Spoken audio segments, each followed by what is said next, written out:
I'm very pleased that this is going. Pleased to see Rob here in particular. This continues and makes specific a lot of conversations that we've had over the years, some here in Chicago and many other places around the world, to bring together a group of scholars working on these questions. And so I think it's extremely valuable, and I hope people see this as a beginning of what's going to come. There are a lot of open issues, not just in Orazio's paper, but in a lot of the whole literature. No, it's not a criticism, it's just a fact. And I think you were very fair and accurate in describing that there's a tremendous amount we really don't know. I mean, this particular network is extremely interested in trying to understand the link between the sort of micro aspects of the household and finance, the market outside. And that's an area that labor economists have traditionally kind of shied away from. And I think it's kind of credit constraints have been modeled in some kind of ad hoc way. But the link between the market and the family really remains to be done. And in a country like Bangladesh and some of the less developed countries, you get a much richer notion of even what constitutes the external environment. It's the set of transfers, it's the set of external, you know, not just a formal credit market, but in particular the whole notion of the extended family, the village, kind of stuff that Rob Townsend has worked on and I gather was in your paper, but I haven't read your paper. So anyway, if it wasn't in your paper, it should have been. But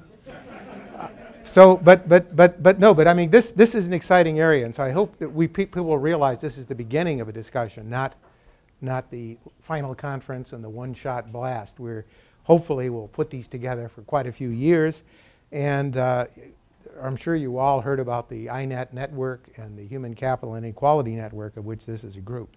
So I would say that I think this is a great beginning. We've had a few other conferences of this sort, but I think we should really think about what the agenda is, maybe spend a few minutes thinking about exactly what the next step should be, about trying to understand the relationship between the family and the rest of the market. Now, this particular paper demonstrates a lot of interesting questions, but I would say that the mere fact that you couldn't show the data is typical in some sense, not of you, but of this whole community.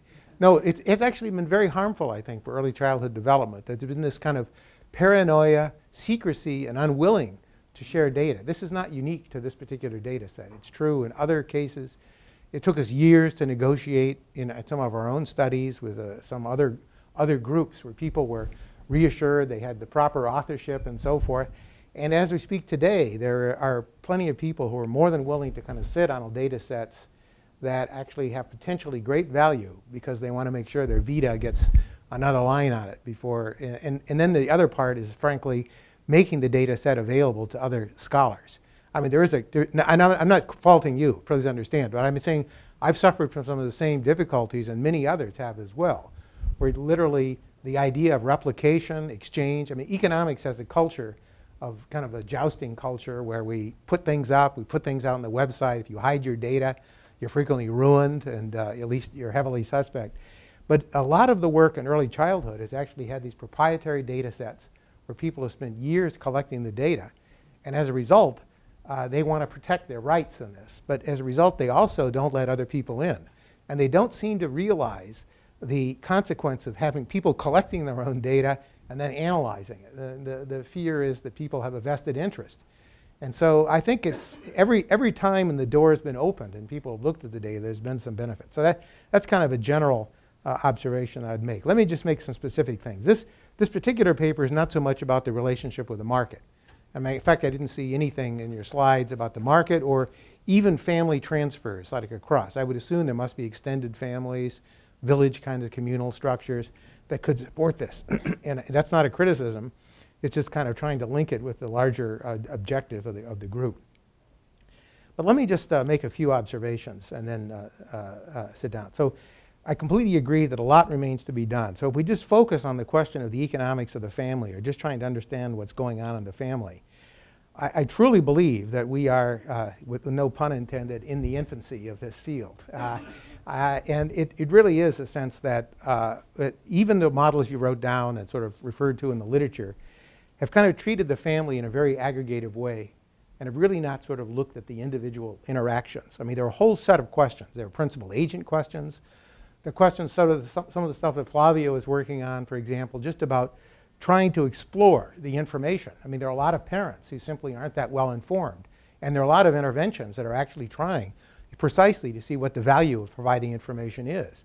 And so learning in that sense, or providing information. So when we think about the economics of the family, we think of it as a settled area. But in fact, it isn't. There are a huge number of research opportunities. Every time you kind of poke a hole at it or test it, you realize we really don't know too much about many dimensions. And I hope this network will look at this. And it looks like the data set that you're going to look at or have here from Bangladesh will give us some information about that. I think what the recent literature has done, now some of the work by Becker, of course, is quite important.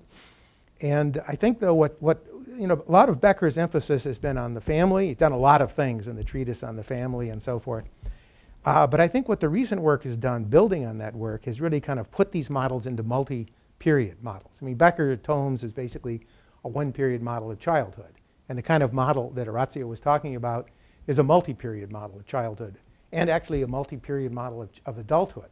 And this leads then to kind of more subtle interactions where there are credit constraints facing the family and its ability to borrow against the child's future income. But even with the child, even with the parent, the parents, I should say, themselves, their ability to borrow against income to finance their own consumption. This is, again, where the markets interact. And so I think a huge development in the recent literature, I wouldn't underplay it. You kind of treated it as, I mean, it's a fact now, but it's really important, is having multiple periods and really understanding the dynamics.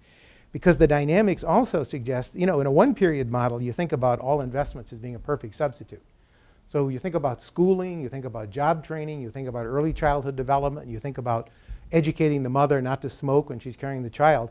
They're all one thing, I, and I is basically a perfect substitute, and sort of more of one kind of I and less of the other I doesn't really matter. And it's not just a trivial point here, because there really is an issue, and Orazio referred to it and is clearly going to look at this in his structure, of looking at the individual dynamics, the growth dynamics. That plot you took up from Nelson and Fox is extremely interesting, very suggestive. But there really do seem to be critical and sensitive periods. So for example, I know that in each one of these micronutrient literature areas, there's a whole raging controversy. And I honestly didn't know until you said today about the interaction between iron and zinc being negative. I hadn't realized that. But I certainly know that when iron alone has been isolated, I understand. Well, everything is, right? I mean, everything's provisional, so you can't, I mean, there's no fact ever. Who? On iron. Together, it's positive, is that what she's saying? Yes. Okay, I don't know that. But I would say, speaking of Sally, that she herself has also conducted some other nutritional interventions. Actually, some of this work I'm doing with Gertler, that took quite a while, as you know. I was sitting in your house, I believe, in London with Sally, trying to convince her I wasn't a CIA agent or a spy or somebody who was going to steal her data. But I think we managed to get at least some part of it. And there really is a sense that they gave both nutritional supplements and then other kinds of supplements, which are more like cognitive, non-cognitive stimulation, intellectual stimulation.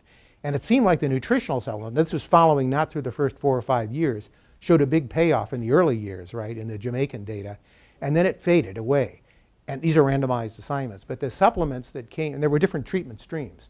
And the supplements that were actually giving people this cognitive stimulation or some notion of stimulation did seem to have long-term effects in terms of schooling and so forth. But there are a number of issues that have to be settled even with that literature. So I'd be curious what, you didn't make much today in your talk about the fact that this is really a nutritional intervention. And so in one of your inputs here, nutrition is actually randomly assigned, and you could presumably use that to estimate your technology. I guess maybe you're doing that or something. So that's just a point. And I would say the anchoring in the literature, one would seem that the nutritional supplements aren't that strong, lasting, at least from the Jamaican data. But some of the stuff by Berman and others suggests that the nutritional supplement. I mean, there is a sense, though, when we kind of put and benchmark these different interventions, to put them at a level of where the population is at, how deprived they really are. And so some supplements, like it seems like iron and zinc, or maybe not, vitamin A, nobody controverts, right? Or things like vitamin A or iodine, right? So we know that at extreme levels of deprivation, when you look at giving people like an extra drop of vitamin A, you prevent blindness, and you get huge rates of return, right? And the same thing is true for iodine in terms of deformities and so forth. So I think what we have to understand is putting the context of how important these interventions are and for what stage of economic development we will get. I don't think it's going to be possible just from the Bangladesh data to do that. But when you start putting these data sets together at different stages of the development, you're going to reach a kind of a notion that what you'll do. So in Brazil, I was recently in Brazil, and Ricardo Barros, some of you know, is now reaching the stage where Brazil is reaching kind of a middle income stage, a more mature stage. And so the kind of early childhood policies and even family policies they're considering is now for a country that has a higher level of wealth, which would be completely different from Uganda, for example, or some countries that are where the average life expectancy is 37 or something of the sort, and the massive AIDS. So I think there's a sense in which we can learn from each of these studies, but I think the value is going to be ultimately putting these together. It's a hard task, though, because there are a lot of differences across the studies, and there are different levels of economic analysis that have to be required. But coming back to the modeling here, just for a second, because this is basically a talk about the model, I would just conclude, because I'm past my 5 minutes, which will surprise no one. So multi-period models, great idea. I think these are exciting developments. The outputs here would be cognition, social and emotional skills, and health. I mean, all these, and they interact. Some of the work that Flavio and I did earlier, building on and extending, I think, some of the work of Todd and Wolpen in the multi-period case, was looking at the cross effects. And they're non-trivial and they're age-dependent. So you're actually finding strong effects of non-cognitive stimulation on producing cognitive skills down the line. Not so much a reverse effect the other way. So there's some interesting question. And there's some suggestion that early health plays a really important role. So it's not just the sense that your kid gets sick and can't go to school, but it's also affecting other aspects of being able to concentrate on school. So very low levels of nutritional supplements, very low levels of caloric intake, and so forth can have substantial effects on learning and so forth. This is something that can be quite good. I would say a couple of technical points here. I'm a little bit worried about the linearity of the technology. First things first, so believe me, I'm not suggesting anything that isn't nonlinear. But so much of the literature, so much of the policy question, which seems to get lost a lot, is the trade-off between early versus late. Now, it's still true you have a trade-off, possibly with linear technology. It's not one for one. But it does suggest, though, something over a range that you can substitute. It may be so costly to substitute, you still won't do it. So linearity is certainly a good starting point. But I think it's extremely interesting to think about the nonlinear technology, to think about I realize it makes it much harder, and I would never start there. I would never tell anybody to start with a nonlinear technology. In fact, maybe I'll tell everybody never to touch it based on our own experience. But I think but I honestly think it's extremely important because it gets at the question of the trade-off much more explicitly. And in the end, that's what we're all about. Because we get to this multi-period model of childhood, right? We're trying to understand how important is it early versus late. And the reason why that's interesting, of course, from an economic standpoint, going back to the one-period model of childhood, if all inputs are perfect substitutes with one for one now across the time periods, and the interest rate, there's a positive interest rate, then the optimal childhood investment policy should be invest as late as you can, right? Because you can invest the money at the rate of interest, because there's no growth in the technology. So the analogy is much more like a Vixel tree cutting problem, where the tree is growing and the interest rate's growing, and you're comparing the relative rate of growth of the tree to the relative rate of what you would get at the bank account. And I think the nonlinearity really accounts for that, and I think that's important. Then I would be a little bit worried, this is truly a detail now, about applying Hudson-Miller. Not that I have anything against Hudson-Miller, I think it's a very creative idea. But I would worry about some of the stationarity assumptions that are embedded in that kind of estimation, right? So it simplifies the dynamics of the problem a lot. But it's basically assuming you're in a steady state equilibrium. And I don't know if that characterizes many less developed countries. Bangladesh seems to me to have floods and all kinds of traumas from time to time. And so I would guess that maybe the stationarity assumption wouldn't be such a great thing. So I think, let me see if there's anything else I'm really running out of ideas here. But I will say this.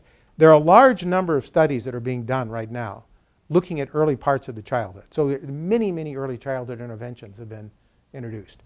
And I think they're all very interesting, but there's still the open question about how these early results can sort of map up to later life outcomes. And we've seen, like in the Jamaican study, where the early promise of the nutritional investments didn't pay off later on. So it's not saying we can't do it, but there still is kind of an unfinished business. And in the end, the whole life cycle process starts from the beginning, and then you have all these other questions, complements, supplements. And so I think it's an exciting agenda. So it's no criticism. I'm glad Orazio is working on this. He's been working on this in Colombia as well. You didn't talk about any of that work today, but and in other areas as well. So I think it's exciting to do this. But I would just kind of say, first of all, this is a great research area. I mean, you can always say that about anything in economics. But in this particular case, when you think about what we know about the economics of the family and the relationship of the family to the rest of the society, it's really, we're at the beginning of the beginning. I think we really are. We're used to thinking these traditional models are there. But when we start asking them to answer policy questions, then we realize they're not there yet. And we can put them there, and this network will put them there. So I'll stop at that and think I enjoyed the presentation, and I look forward to the next draft of this. And then when are we going to share the data? Never.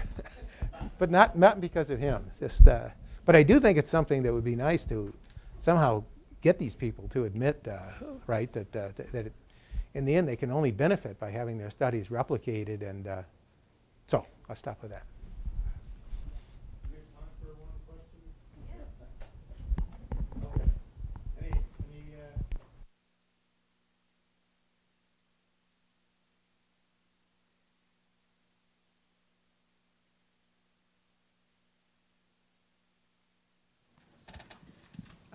This is not a question necessarily about the methodology, but really more about your plans for the future, because I actually think, and as Dr. Heckman talked about and as you indicated, this has huge policy implications, not only in terms of public investment, but private investment in terms of optimizing returns to investment. So I'm wondering, as you expand this to look at cognitive, social, emotional, as well as health, will you also be looking at what potential cost savings there are down the road longitudinally to each of those investments? I realize it complicates the analysis, but if you can think about a methodology that would do that, that would correlate cost savings to each of the interventions and think about the cost savings as a potential financing source for the intervention, then you can really optimize the whole circle. And so I was just curious if that would be something that could be possibly considered in the future.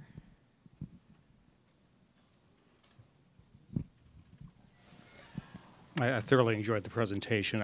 One question I had really follows up on Jim's comments concerning developmental trajectories.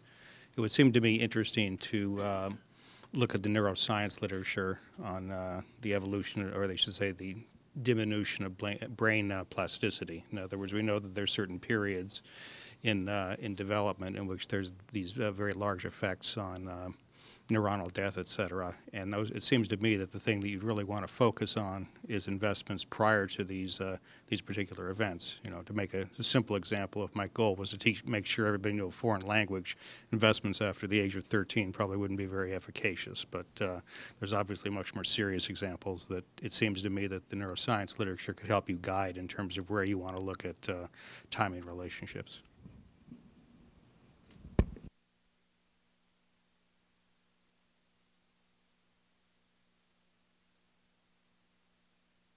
For the comments. Let me answer the questions in reverse order, starting with Steve. I completely agree with that, and indeed there is some evidence, even in our simple data, some regressions I didn't show. For instance, when you relate the cognitive development at age 5, at 60 months or 64 months, to previous nutrition, it seems to be that at least the correlations we find is that is the nutrition that happens before age 2 that matters for cognitive development at age 5, and you don't find any effect of subsequent physical growth on that. And that also relates to something that Jim was saying. Definitely, you know, these dynamic effects are really, really important, and there is inputs. All kind of inputs, both cognitive stimulation and nutrition, are not perfect substitute over time. That's I think the evidence on that is very, very strong, and that's why it's important to develop this type of models. In terms of nutrition, you say nutrition is just not a big N. Nutrition is made of lots of different things. So, for instance, in the Jamaica study, where basically there are no nutritional impacts in the long run, but nutrition there was calories. Were not micronutrients, was not iron and stuff. Whether iron has got long-run effects, there is a little bit of evidence, but not a huge amount. And I think that's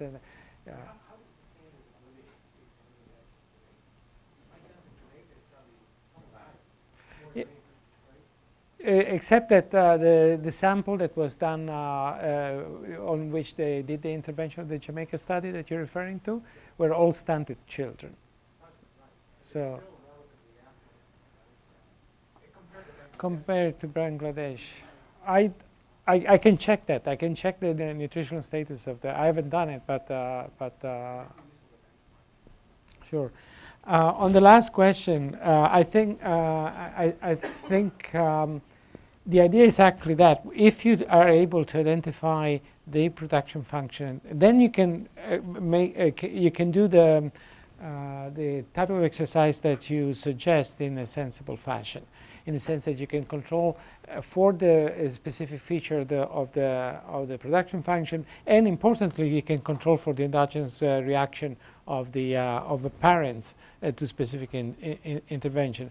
Once you do that, then you can evaluate the impacts and possibly then this is an idea that was mentioned this morning. If you have an intervention now that reduces, say, the need for special education when you get to 6. You could finance that. You could envisage. In one thing that I had to go away this morning, but one thing that been talking to, I thought Angus Armstrong was coming here, and I haven't seen him, but we have been talking about doing something of that nature in the UK. So Angus has designed a scheme where he wants to finance the early years intervention through a reduction of the costs for local education authorities in the UK in the expenditure in special education needs. So we've been talking about doing that Oxfordshire. The final thing is that I agree that there was in this project there is lots of focus on the identification of the production function, but also the investment is quite central for us, and therefore markets, because in the end what parents do depends on what kind of markets they have access to, what kind of credits and insurance markets they have access to. So I should probably have, given the nature of the workshop, I should have stressed that that relationship more. And I would like to give a special thank to Alison, Valerie, Raluca, and Jennifer, and all of the rest of the staff who worked so hard in getting the conference organized and did such a great job. So thank you.